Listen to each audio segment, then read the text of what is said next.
Hello student, कैसे हैं आप सब। उम्मीद करता हूँ आप सब अच्छे होंगे, मस्त होंगे, बेहतर होंगे, आपकी पढ़ाई बेहतर चल रही होगी बच्चों। और हमारा आज का जो टॉपिक है डाइजोनियम लवण की रासायनिक अभिक्रियाएं, जो कि काफ़ी महत्वपूर्ण है बच्चों। यदि आप क्लास 12th में हैं और डाइजोनियम लवण का पार्ट 1, जिसमें हमने इसका सामान्य परिचय, नामकरण, किस प्रकार से इसके बनाने की विधि, एक ही विधि है जो डाइएजोटीकरण है, उसको हमने कंप्लीट करा दिया था। और आज यहाँ पर केवल एक ही पार्ट में पूरा जितना भी रासायनिक अभिक्रिया आपके काम का है जानना जरूरी है, बेसिक भी है।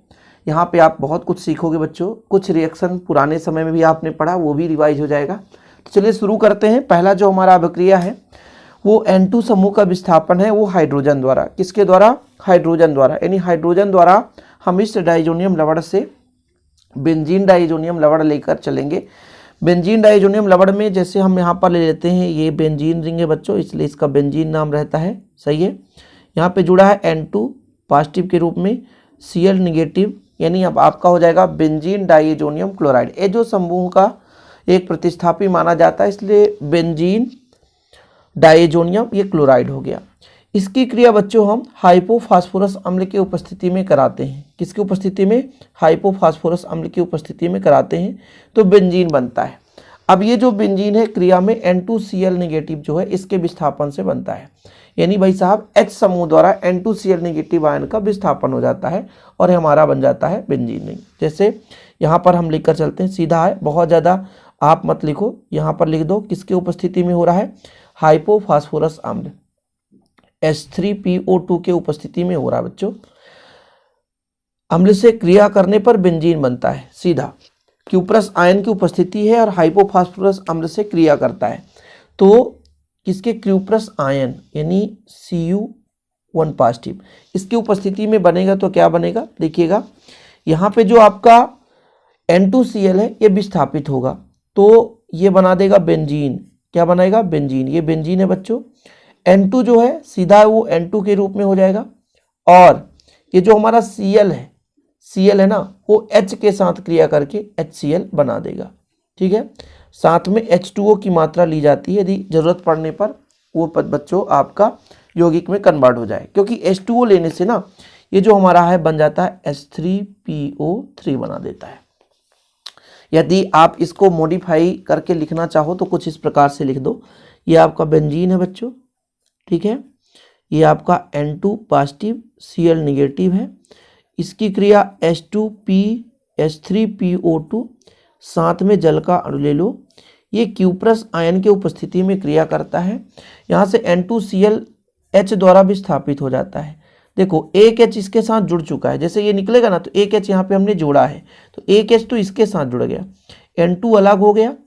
जो आपका Cl है वो H के साथ HCl, मतलब यहाँ से दो H थे ना, दो H है, H2 है, तो एक H बेंजीन रिंग के साथ जुड़ गया, एक H Cl के साथ जुड़ गया। लेकिन फिलहाल ऑक्सीजन बच गया तो ऑक्सीजन इसके साथ जुड़ करके H3PO3 का निर्माण कर देता है। इस प्रकार से रासायनिक अभिक्रिया में आपको दिक्कत नहीं हो सकती ना। वही रिएक्शन हम 2 बार लिख दिए ताकि आपको भी दिक्कत ना हो सके। तो ये पहला अभिक्रिया था, हाइड्रोजन द्वारा हम विस्थापन करते हैं। कि हाइड्रोजन द्वारा मतलब हाइड्रोजन जुड़ेगा, इसके जगह आप हम हैलोजन अम्ल के द्वारा भी विस्थापन कर सकते हैं, मतलब इस पूरे को हटाकर इसके जगह हैलोजन अम्ल जोड़ दें, ऐसा भी तो हो सकता है। तो ये तो हमारा फिलहाल बच्चों हाइड्रोजन द्वारा विस्थापन, मतलब ये पूरा निकला और इसकी जगह हाइड्रोजन जुड़ गया। अब ये N2 अलग हो गया, Cl जो है H के साथ HCl बना लेता है, H3PO2 जो है H3PO3, क्योंकि H2O से एक ऑक्सीजन बचा रहता है बच्चों, तो इस प्रकार से उत्पाद का निर्माण करता है। इसके बाद दूसरा अभिक्रिया बच्चों हैलोजन समूह द्वारा विस्थापन, मतलब हैलोजन तत्व द्वारा विस्थापन होगा। वो एरोमेटिक व्युत्पन्न का बनना, मतलब हैलो एल्केन बनाएगा। हैलोजन समूह मतलब क्लोरीन, फ्लोरीन, ब्रोमीन, आयोडीन, ऐसा ही है ना भाई। 17वें समूह को हम हैलोजन तत्व बोलते हैं और हैलोजन समूह द्वारा हम इसका विस्थापन करेंगे। हैलोजन समूह द्वारा जब विस्थापन होता है तो एरोमेटिक व्युत्पन्न का निर्माण होता है। इस अभिक्रिया में क्लोरो या ब्रोमोबेंजीन, ये क्लोरो है यानी क्लोरीन से क्लोरोबेंजीन, ब्रोमीन से ब्रोमोबेंजीन बनेगा। इसके लिए बेंजीन डाइजोनियम क्लोराइड को क्रमशः क्यूप्रस लवण से और हैलोजन अम्ल के साथ गर्म किया जाता है। अच्छा, इसे ही बोलते हैं सिंडमेयर अभिक्रिया। सिंडमेयर अभिक्रिया हमने कराया था। सिंडमेयर अभिक्रिया में क्या है बच्चों? बेंजीन डाइजोनियम क्लोराइड ले लो, ये आपका बेंजीन रिंग है तो बेंजीन नाम जुड़ गया। N2 है पॉजिटिव के रूप में, Cl है निगेटिव के रूप में, तो बेंजीन डाइजोनियम क्लोराइड हो गया। ये किसके उपस्थिति में? क्यूप्रस लवण, जैसे आप CuCl ले लो, ये क्यूप्रस लवण हो गया, ठीक है, सिंपल है। क्यूप्रस क्यूप्रिक यानी कॉपर का लवण है। HCl के साथ इसको हम गर्म करते हैं तो सीधा कुछ भी नहीं होता, N2 अलग कर दो, बहुत ही सिंपल बच्चों, और ये हमारा क्लोरोबेंजीन बन गया और N2 अलग हो गया, ज़्यादा परेशान होने की जरूरत ही नहीं, ठीक है। ये बन गया हमारा क्लोरोबेंजीन। क्या बन गया? क्लोरोबेंजीन। यदि क्वेश्चन आ जाए बेंजीन डाइजोनियम क्लोराइड से क्लोरोबेंजीन बनाओ तो आप शून्य में अपक्रिया करा देना। इतना ही नहीं, आप दूसरा भी यौगिक ले सकते हैं यहाँ पर। जैसे मान लीजिए हम यहाँ पर ऐसा ले लेते हैं बच्चों N2Br, ठीक है। तो फिलहाल यहाँ पर चेंज करना पड़ेगा। क्यूप्रस लवण में जैसे आप ले लो CuBr ले लो और यहाँ पर HBr ले लो, ठीक है। मिलता जुलता लेना है, नहीं तो पता चला तुम दूसरा ले लो और बने दूसरा। यहाँ पर बनेगा ब्रोमोबेंजीन और N2 जो होता है अलग हो जाता है। सिंपल रिएक्शन है। पहला आप जो देख रहे थे बच्चों, यहाँ पे हाइड्रोजन समूह द्वारा विस्थापन हो रहा था। इस बार जो है हाइड्रोजन परमाणु, यहाँ पर क्लोरीन जुड़ा है, यहाँ पे ब्रोमीन जुड़ा है।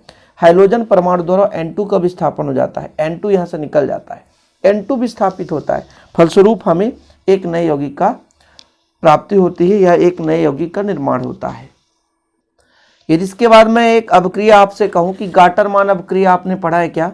तो गाटरमान अभिक्रिया में क्या होता है बच्चों? बेंजीन डाइजोनियम लवण होता ही है। इसमें यदि हम क्यूप्रस लवण के अलावा कॉपर का चूर्ण ले लेते हैं तो वो गाटरमान अभिक्रिया कहलाया जाता है, ठीक है। मैं यहाँ पर नोट करके बता देता हूँ कि भाई साहब इसमें ही इसी अभिक्रिया में इस अभिक्रिया में यदि क्यूप्रस लवण के स्थान पर या क्यूप्रस क्लोराइड के स्थान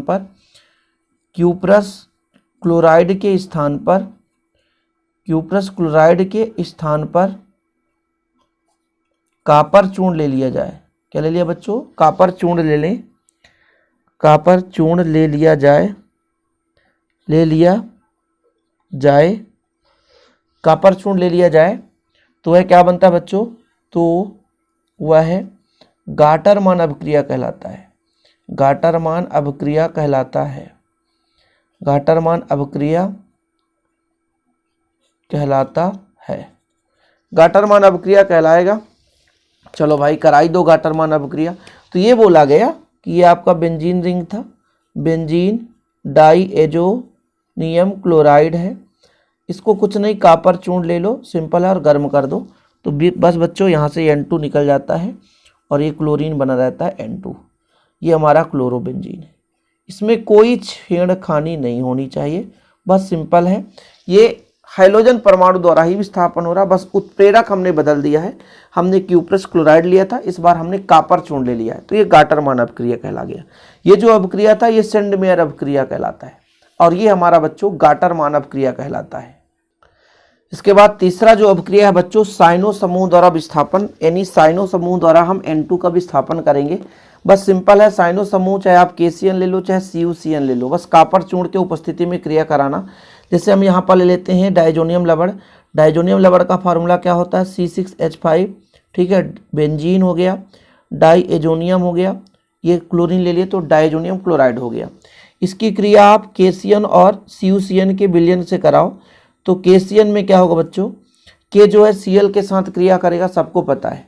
K जो है कॉपर चूर्ण के साथ, ध्यान रखिएगा, K जो है Cl के साथ क्रिया करके KCl बनाएगा और यहाँ पे जो बनने वाला है ये जो CN है बच्चों जाकर के यहाँ पे जुड़ जाएगा, CN, N2 अलग हो गया और KCl अलग हो गया। इस प्रकार से उत्पाद बनाता है। बस सिंपल है, CN समूह यहाँ पे जुड़ेगा और N2Cl निकलेगा। अब भाई साहब N2 जो है वो तो अलग हो गया, नाइट्रोजन गैस से अपना बेहतरीन रूप से NN के बीच ट्रिपल बॉन्ड बनाया और अलग हो गया, पहले से भी जुड़ा था। Cl जो है बेचारा कहाँ जाएगा? तो पोटेशियम बाबा जी रहते हैं, पोटेशियम बोले चलो कोई बात नहीं, हम धनी हैं। जब यहाँ पे टूटेगा बच्चों, यहाँ पे जब ये टूटेगा तो ये पॉजिटिव होगा और ये निगेटिव होगा, तो ये पॉजिटिव वाला भाग क्लोरीन निगेटिव है, इससे क्रिया करके KCl बना लेता है। तो साइनो समूह द्वारा भी विस्थापन होता है, N2Cl समूह का विस्थापन हो जाता है। यह है बेंजीन डाइएजोनियम क्लोराइड, ठीक है, डाइजोनियम लवण बोलते हैं। तो बच्चों यहाँ पर बेंजीन डाइजोनियम क्लोराइड है, इसको अपन CuCN कॉपर साइनाइड या पोटेशियम साइनाइड के विलयन के साथ अभिकृत करते हैं, अभिक्रिया कराते हैं तो हमें साइनोबेंजीन प्राप्त हो जाता है, ठीक है। ये पहला हो गया बच्चों साइनो समूह के द्वारा। अब यहाँ पर हम KCN की जगह CuCN भी यूज कर सकते हैं। ठीक है, CuCN यूज कर सकते हैं, सेम प्रोडक्ट बनाएगा, बिल्कुल परेशान होने की जरूरत नहीं है। लेकिन फिलहाल आपके सिलेबस में बच्चों चाहे 25 अपक्रियाएं हो, लेकिन वही अपक्रिया मैं देता हूं जिससे आप लोगों को दिक्कत ना हो सके और आप उसे अच्छे तरीके से कर सकें। इसके बाद चौथा नंबर देखेंगे रिएक्शन बच्चों, एरिल समूह द्वारा विस्थापन, मतलब जो आपका C6H5 है इसके समूह द्वारा ही विस्थापन हो जाए। बहुत ही सिंपल है, यह अपक्रिया जो है एथेनॉल और कापर चूर्ण की उपस्थिति में होगा, यानी डाइजोनियम लवण को हम एथेनॉल से कराएंगे क्रिया कापर चूर्ण के साथ। चलो शुरू करो भाई साहब। ये यदि मैं कह दूं आपका C6H5, मैं उसी प्रकार से बनाता हूं, C6H5 ही है ये आपका, ठीक है, N2 पॉजिटिव Cl निगेटिव, इसके 2 अणु ले लिया बच्चों, किसके उपस्थिति में क्रिया होता है, कापर चूर्ण और साथ में आपका एथिल एल्कोहल, एथेनॉल है वही एथिल एल्कोहल है, C2H5OH, ये हमारा एथेनॉल है कापर चूर्ण के साथ। इसको हम सीधा कुछ नहीं अपक्रिया करा देते हैं, तो सिंपल है बच्चों, N2Cl अलग हो जाएगा। यहाँ पर 2 हमने अणु लिया है ताकि आपको समझ में आए, ये डाइफेनिल है, क्या बन गया, ये डाइफेनिल बन गया। N2 2 भाग हैं तो 2 N2 निकल जाएगा बाहर, और Cl और Cl आपस में क्रिया करेगा तो क्या बना सकता है, Cl और Cl यदि क्रिया कर ले तो क्या आपका बन सकता है C6H5? नहीं बन पाएगा भाई, ऐसा नहीं बन पाएगा। तो वैसे भाई साहब यहाँ पे क्लोरीन के अलावा बचा ही क्या, क्लोरीन बस बचा है ना, तो यहाँ पर आप क्लोरीन है तो Cl से क्रिया करके क्या बनाएगा, Cl2 ही तो बनाएगा, और कुछ बन ही नहीं रहा है। बेंजीन के साथ 2N2 अलग हो गया, क्लोरीन हाँ Cl2 गैस बनाएगा। अच्छा, इसके जगह आप कुछ दूसरा ले लो तो क्या बनाएगा, जैसे मैं 2 भाग इसका लेता हूं, लेकिन जो आपका बच्चों यहाँ पर Cl निगेटिव है ना, HSO4 निगेटिव ले लेता हूं, इसमें C2H5OH वही उत्प्रेरक है कापर चूर्ण, तो डाइफेनिल का निर्माण तो होगा ही भाई, N2 भी अलग होगा, लेकिन इस बार जो हमारा ये 2 भाग है तो ये H2SO4 का निर्माण करेगा।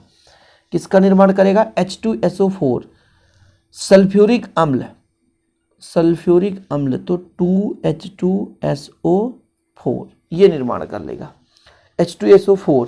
ठीक, तो ये चीज़ है बच्चों कि डाइजोनियम सल्फेट विलयन या डाइजोनियम क्लोराइड को एल्कोहल या कापर चूर्ण के साथ क्रिया कराते हैं तो डाई एरिल का निर्माण होता है। इसके जगह आप दूसरा कोई भी यौगिक ले सकते हैं, जैसे मान लीजिए Cl निगेटिव है ना, यहाँ पर आप Br निगेटिव भी ले सकते हैं, ऐसा नहीं है, लेकिन ये डाइफेनिल ही बनाएगा, ये डाइफेनिल है या डाई एरिल भी कह सकते हैं। तो एरिल समूह द्वारा N2Cl हटा और इसके जगह एरिल समूह ही जुड़ गया, तो ऐसा उत्पाद बनेगा भाई साहब, कोई दिक्कत तो नहीं यहाँ तक। तो इसी तरीके से नाइट्रो समूह द्वारा विस्थापन पढ़ने वाले हैं। नाइट्रो मतलब NO2 समूह, और जब भी हम नाइट्रो समूह को लेना चाहते हैं भैया, तो चाहे नाइट्रिक अम्ल से क्रिया कराएं चाहे नाइट्रस अम्ल से, आप लोग जितना ऑर्गेनिक केमिस्ट्री में नाइट्रो समूह का विस्थापन की जैसे नाइट्रो यौगिक बनता है भाई साहब, बहुत ज़्यादा नाइट्रो समूह हमने HNO2 से क्रिया कराया है। तो ये चीज़ तो आपको याद ही हो गया होगा यार कि जब भी हमको नाइट्रो समूह लेना होता है तो हम HNO2 से क्रिया कराते हैं, मतलब नाइट्रस अम्ल से हमें क्रिया कराना पड़ता है नाइट्रो समूह लेने के लिए। जैसे हम नाइट्रो समूह द्वारा विस्थापन कराएंगे तो कुल मिलाकर के, जैसे हमने यहाँ पर ले लिया बेंजीन डाइजोनियम क्लोराइड, ये हमारा बेंजीन है, ये डाई एजो समूह है N2, और क्लोराइड डाइजोनियम क्लोराइड है। हम यदि HNO2 से क्रिया करा दें, सिंपल है, तो ये बच्चों क्या बनेगा देखिएगा, ये हमारा बेंजीन है ना, यहाँ पे NO2 जुड़ गया तो नाइट्रोबेंजीन, N2 बेचारा अलग ही होता है और H जो है Cl से HCl बना लेता, बिल्कुल सिंपल है। तो भाई ये जो अभिक्रिया है ये है क्यूप्रस ऑक्साइड की उपस्थिति में, बहुत सिंपल है। तो जब भी हम नाइट्रो समूह जोड़ना चाहते हैं किसी, भाई N2Cl हटेगा तो नाइट्रो समूह जुड़ेगा, तो जब भी नाइट्रो समूह का हम रिएक्शन कराना चाहते हैं बच्चों, तो ध्यान ये रखना है आपको कि जो हम ये एक प्रकार से अभिकारक में पदार्थ लेने वाले हैं तो वो हमारा होगा चाहे नाइट्रस अम्ल होगा चाहे नाइट्रिक अम्ल होगा, 2 में से एक होगा बच्चों। तो हमने यहाँ पर ले लिया नाइट्रस अम्ल HNO2, क्या HNO2 नाइट्रस अम्ल है, ठीक है, चीज़ें क्लियर है। ये हमारा क्या है, नाइट्रो समूह द्वारा विस्थापन पढ़ रहे हैं। तो फिलहाल ये आपका भाई बेंजीन डाइजोनियम क्लोराइड है। इसकी क्रिया हमने नाइट्रस अम्ल से करा दी। किसके उपस्थिति में करा, तो क्यूप्रस ऑक्साइड। हाँ, उत्प्रेरक आपको याद रखना पड़ेगा कि क्यूप्रस ऑक्साइड के उपस्थिति में अभिक्रिया संपन्न होता है। फिलहाल बच्चों ये बेंजीन डाइजोनियम लवण में जब भी हम कहीं भी नाइट्रीकरण पढ़ें तो नाइट्रो समूह का योग होता है या नाइट्रो समूह का योग होना होता है तो नाइट्रस अम्ल या नाइट्रिक अम्ल ही लेते हैं। तो नाइट्रो समूह द्वारा विस्थापन का भी यौगिक आपका अभिक्रिया कंप्लीट बच्चों की नाइट्रो समूह हम यहाँ पर जोड़ना चाहते हैं तो कहीं ना कहीं नाइट्रस अम्ल ही लेकर चलेंगे। ये HNO2 है, नाइट्रस अम्ल। किसके उपस्थिति में, तो भाई साहब क्यूप्रस ऑक्साइड की उपस्थिति में अभिक्रिया होता है। ठीक, एक ही अभिक्रिया पढ़ो। वैसे तो आपके बुक में और भी अभिक्रिया है कि यदि हम ये क्यूप्रस ऑक्साइड के अलावा क्या ले लें, कॉपर चूर्ण ले लें, ठीक है, और इसकी क्रिया जैसे हम डाइजोनियम फ्लोरोब्रोरेट, वाह वाह वाह यार खतरनाक है, कोई दिक्कत नहीं है। अभी आप एक फिलहाल समझ लो, सोडियम नाइट्रेट भी ले सकते हो NaNO2, उसकी भी क्रिया कराओगे तो हमें नाइट्रोबेंजीन ही प्राप्त होगा। इसके बाद अगला नंबर बच्चों एथॉक्सी समूह द्वारा विस्थापन। देखिए एथॉक्सी मतलब होता है आपके पास, एथ मतलब होता है बच्चों एथेन, और एथेन में ऑक्सीजन जुड़ा हो तो एथॉक्सी होता है। ठीक है, एथॉक्सी समूह द्वारा यदि विस्थापन करें तो इसकी क्रिया कराने के लिए क्या करना है, एथॉक्सी जोड़ना है। मतलब बेंजीन डाइजोनियम क्लोराइड आपके पास है ना, ये आपका N2 है और ये Cl निगेटिव है। देखो एथॉक्सी समूह मतलब एथेन और उसमें यदि ऑक्सीजन जुड़ा है तो एथॉक्सी। इसको हम कहां से प्राप्त कर सकते हैं, तो एल्कोहल से बना सकते हैं। अब ये क्या होता है बच्चों, देखिएगा सिंपल है, H हटा और इसमें एथॉक्सी जुड़ गया C2H5, इसका नाम है फिनेटाल। और N जो है भैया वो तो N2 के रूप में, और H जो है Cl के साथ HCl बना लेता है। सिंपल है। तो ये जो हमारा है ये हमारा है फिनेटाल है। क्या है, फिनेटाल बना लिया। कितना सिंपल है। ये हमारा बेंजीन डाइजोनियम क्लोराइड है। नाम तो बार बार लिखाऊंगा नहीं भाई साहब, वही जब दिख रहा है तो बेंजीन डाइजोनियम क्लोराइड, कोई दिक्कत है ही नहीं। तो ये एथॉक्सी समूह द्वारा विस्थापन हो गया और हमारा बन गया फिनेटाल। 6 रासायनिक अभिक्रिया हो गए भाई साहब एथॉक्सी समूह द्वारा। हमने केवल और केवल एथॉक्सी समूह, जैसे एल्काक्सी आपने पढ़ा होगा, एल्काक्सी मतलब एल्केन में जब ऑक्सीजन जुड़ा हो तो एल्काक्सी कहलाता है। ये एल्केन है बच्चों RH, है ना, इससे H हटा दो तो एल्केन और ऑक्सी तो एल्काक्सी, और इसके साथ आप जोड़ दो तो ये तो फिर हमारा एल्कोहल कहला जाता है। एल्कोहल ROH है, H हटा दो तो एल्काक्सी बन जाता है। अब जैसे सोडियम जोड़ दो तो सोडियम एल्काक्साइड हो जाता है। एल्काक्साइड एल्काक्सी समूह, ठीक है, यानी एल्किल ग्रुप के साथ ऑक्सीजन जुड़ जाए तो एल्काक्सी कहलाता है बच्चों। यहाँ पे हमारा C2H5O है, ये हमारा H यदि हट गया बच्चों, H हट गया तो ये हमारा एल्काक्सी कहला गया। क्या कहलाया, एल्काक्सी। और ये है बेंजीन डाइजोनियम क्लोराइड। ठीक है, क्या है, बेंजीन डाइजोनियम क्लोराइड। इसके बाद अगला अभिक्रिया जो बच्चों युग्मन अभिक्रिया से यहाँ पर हम आपको समझाने वाले हैं कि यदि फिनाल के साथ क्रिया करा दिया जाए तो क्या बनता है। हमारे पास क्या है, डाई एजोनियम क्लोराइड है, डाई एजोनियम लवण है। डाई एजोनियम क्लोराइड की क्रिया हम फिनाल के साथ कराते हैं तो जब वो फिनाल के साथ क्रिया करता है बच्चों तो युग्मन अभिक्रिया बनाता है। यहाँ पर मैं, ठीक है, यहाँ पर मैं बेंजीन लेता हूँ बच्चों, और बेंजीन के साथ, ठीक है, क्या लेता हूँ, N2 है, N2 पॉजिटिव के रूप में, Cl नेगेटिव के रूप में।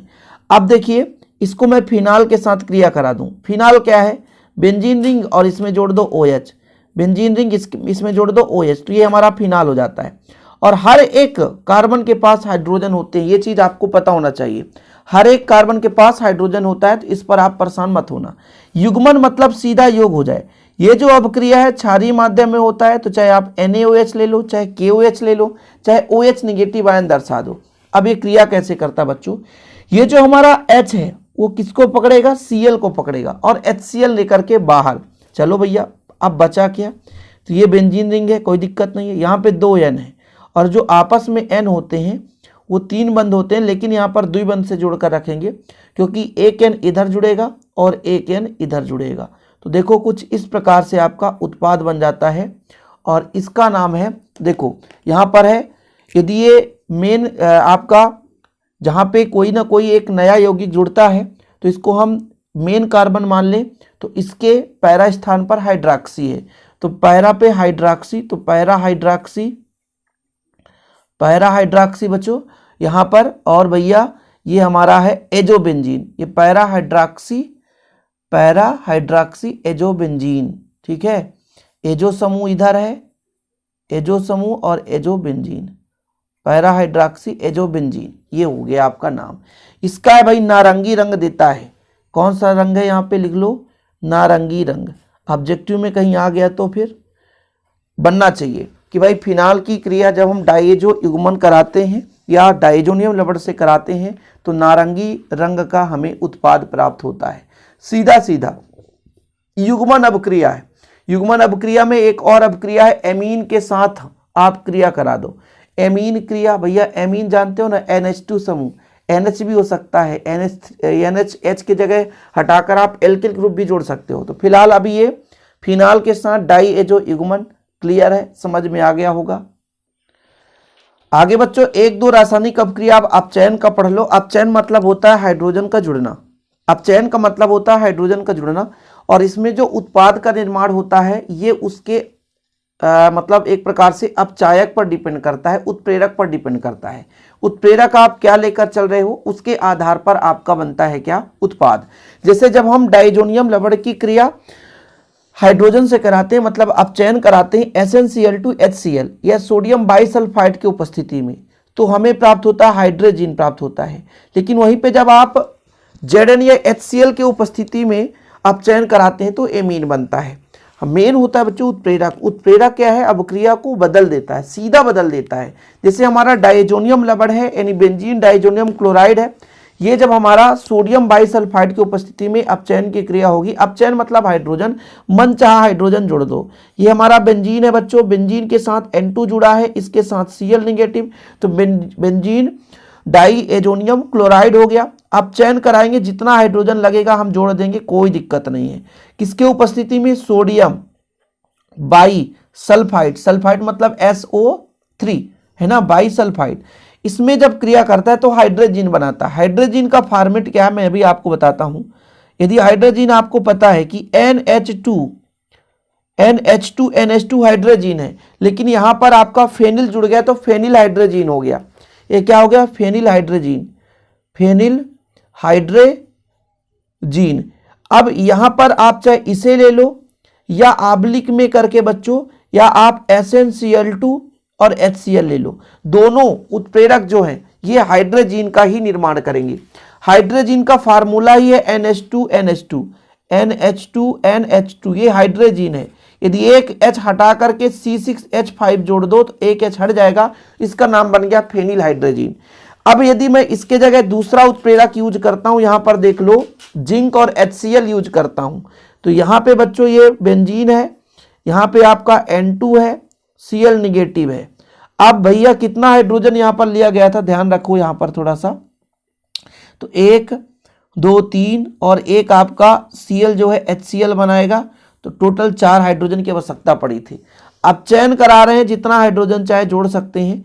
इस बार हम उत्प्रेरक चेंज कर रहे हैं, जिंक और HCl का मिश्रण ले रहे हैं, तो क्या बनेगा, इसमें हमारा बनता है एमीन ही बनाता है। जैसे हमारे पास C6H5 है और यहाँ पर N है, NH2 जोड़ दो बच्चों, तो ये एमीन बन जाता है। क्या बन जाता है, एमीन।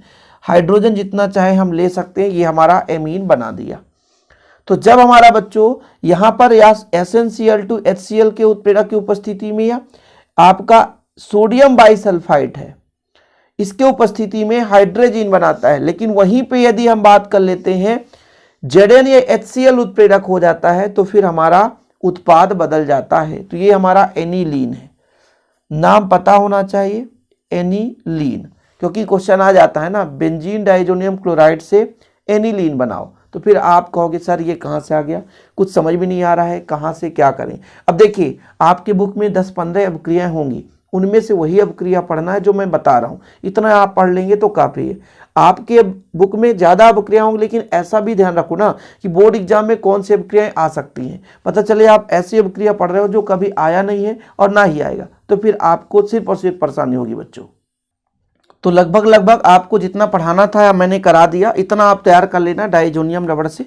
और अब हमारा ऑर्गेनिक केमिस्ट्री लगभग समाप्त होता है बच्चों। इसके बाद हम अब ऐसे क्वेश्चन लाएंगे ताकि आप लोगों को बिल्कुल कैसे एग्जाम में क्वेश्चन बनेंगे ऑर्गेनिक केमिस्ट्री से। तो अभी हमारे पास काफ़ी समय है, इसके लिए हम आपके लिए लगातार वीडियो लाते रहेंगे, बिल्कुल आप चिंता ना करें। ओके, आज के लिए इतना ही। वीडियो पसंद आए तो लाइक करके शेयर जरूर करिएगा। मिलते हैं अगली वीडियो के साथ। जय हिंद, वंदे मातरम।